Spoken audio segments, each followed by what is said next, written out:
Welcome back, Superstar. In this video, I'm going to share how to create transformation at your events using my arc of transformation. Let's go.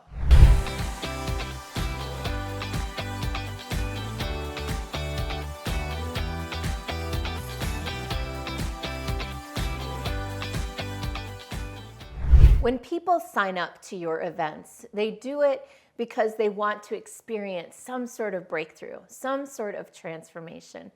And it's your job to make sure that they get it. So how can you consistently deliver an amazing experience that changes people so that they leave as someone different than they arrived as? Transformation is a combination of a variety of different things. I'll name a few, and perhaps you can name some that I didn't even mention. But transformation happens as a result of learning. People can acquire new ideas, new concepts, and that can feel transformational. People can create or develop more self-awareness. If you can help people have an experience of discovering something about themselves, of recognizing something new that they never saw before, these are all very transformational feelings and experiences. Other things that create transformation are connection with others. Having deep conversation, having rich and meaningful connections can feel very transformative. And also being witnessed by others in your own ahas and breakthroughs and self-awareness development. These are all things that contribute to a container of transformation. The problem is that we don't always know exactly what path to take people down. It can be challenging to stare at a blank computer screen or a blank sheet of paper and be faced with the task of creating a transformational journey. Like, what do you do? Where do you start? What's the ideal path to take people down? Well, that's what I want to share with you in this video. I've spent, now 15 years or so, maybe more years, designing and developing and delivering and leading events of some sort. 15 years doing it in my coaching and speaking practice. And before that, I was doing it in my publishing practice when I was working at the publisher and I was creating event experiences there. So I've got maybe 2 decades worth of experience, a little more actually, creating and designing experiences that people walk away from having had something happen, having some sort of transformation. And in those years, I've figured out a formula. Now, the formula that I'm going to share with you today is not the only formula. I'm sure there are other formulas out there. Maybe there are even better formulas out there. But this one works. It works, and I use it every single time I'm leading an event. Every single time I'm leading someone or a group of people really through some sort of transformational journey or process. I do this in my 3-day business breakthrough retreat, which you may have heard about. You can learn more about that at superstarbusinessbreakthrough.com.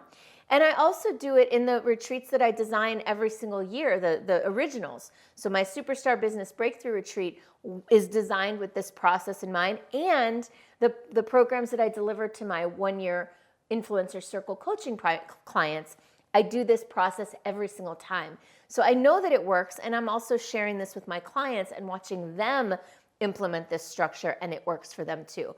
So all that to say is that this is a pretty good structure. It works really well. It's pretty easy to follow, and you can jazz it up and switch it up with your own awareness, your own learning, your own wisdom.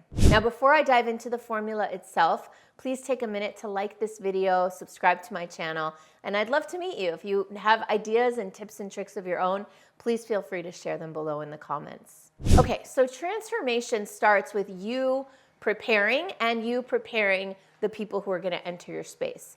So you want to sit down and plan, come up with a clear intention for the outcome, a clear intention of what is it that you want people to have gotten when they leave? What's the intention of your experience? And secondly, you want to prepare them so that they can come in feeling ready. So if there's pre-reading or prep work that you want people to do, you'll want to think about that in advance so that people have enough time to actually do the work before coming into your retreat or into your event. The second thing is you'll want to think about the arrivals process when people get to your event. What is that like? How are you welcoming people? What are you doing to make them feel good, to make them feel welcome, to make them feel excited about the experience? You might want to welcome them with a gift or with some sort of special thing, whether that's a special drink or a special meal or a special guest that greets them, something like that. Once you're going to start the experience, you'll want to establish the ground rules for the event, the ground rule agreement. So this is what I call the pre-frame. And I do a pre-frame with every single event that I lead. And that pre-frame basically sets the foundation, sets the rules of engagement so that people know how to show up. So things like what happens here stays here, and this is a safe space, and you can share and be vulnerable and know that people aren't going to share beyond here. And I want everybody to feel their feelings fully and let people have their own experience. These are all parts of the pre-frame so that people can let go and be fully present for the experience. Next, from there, I usually open with some sort of conceptual conversation. Right? Even though we're trying to achieve massive transformation, I don't think it works to try to go too deep too fast. I think it can help to create some stair steps towards down to the deep end of the pool. So that looks like opening it up with some concepts, maybe even some science, something that establishes a conceptual foundation for the work you're going to do. From there, from the mind, I like to move into something physical and get the body activated so that the mind and body are coherent and in coherence, and we start to kind of embody the stuff that we're learning. So that one of the ways that I like to do this is having people walk and talk. So going on some sort of walk or some sort of hike while we talk about the discussion that we had earlier that day. So mind moving into body. The next layer, usually that's the next day, I like to move into things that are more heart-opening, more emotional, more vulnerable, things that are going to help people to open to each other and even open to themselves, open to me, and open to any of the coaches that might be at this transformational event. So that could look like a cacao ceremony, or it could look like a inner child exercise, or some sort of something to just get them to tap into a deeper layer of their own emotional space. From that, more physical movement. I like to weave physical movement throughout the whole event. That way, as we're doing the work, the body is also participating in the process. Now, if we're going to go any deeper than the heart, then if we want to go into more of the spiritual realms, then I usually like to take a whole nother day for that. And that's where we might dive into more of that energetic space. So I usually leave that for later in my retreats, and I really only touch on those deeper levels in the private retreats that I do with my clients who all know each other. I don't really go there in my public-facing retreats with brand new people yet, although I am designing a new experience that I'll tell you about soon. By the way, if you want to receive information about the things that I'm doing and the events that I'm hosting, I'm doing them all over the country. Go and sign up at my website, sign up for the newsletter there so that you'll get emails when I've got some cool stuff cooking. So speaking of which, I only do the deeper kind of inner stuff right now, currently in the back end programs. I don't really lead with those. But if you do want to do something more spiritual, more energetic, I would weave that through later in the experience once people are comfortable with you, once they're comfortable with each other, once they're ready for that. And then it's important to build integration into the entire experience. Integration meaning space and time for people to journal, to connect with each other one-on-one, and to really process what's coming up for them in this experience.